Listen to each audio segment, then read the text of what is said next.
So ayun nga guys, gala-gala na tayo siguro ngayon. Dito kaya pa, kaya. Kaya. Ay! Dang! Dali! Dang! So dito guys, dito tayo sa pangalawang backhoe. So, di ba? Ay ano to guys, pang ano. Di ba? So meron pang, ito yung pang flat guys no, para mapitpit yung mga, kung meron pang mga ano, bokdo-bokdo. Yes, kailangan pipitin para pumatag siya. Dito ulit tayo guys. So hindi na to gaano kalakihan.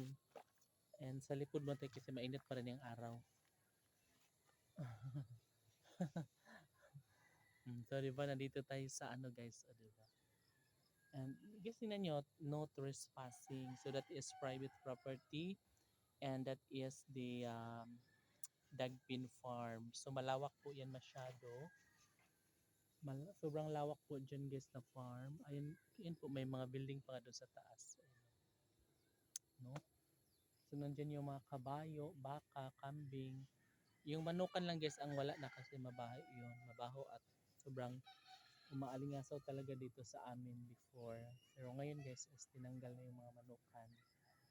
And then, ang natitira na lang dyan guys is yung mga kambing, baka, kabayo. Dang, dara ka dang!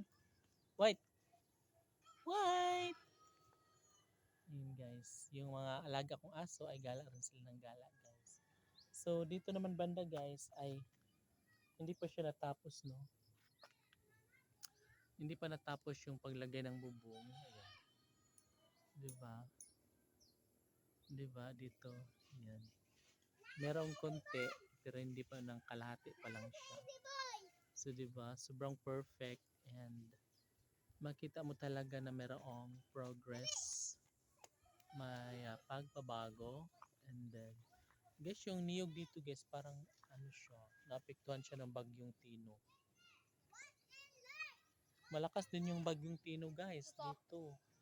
And then yung mga puno dito guys nagkatumbahan, nagliliparan yung iba. And then yes, matibay talaga ang bahay dito guys kasi wala namang nasira. Sadyang ano lang, siguro malakas ang hangin guys pero dito sa taas, sa may taas ng puno ng niyog, kaya buti lang di bumaba masyado, kaya yung mga bahay hindi siya ganun ka naapektuhan, hindi siya nasisira. Diba? Perfect.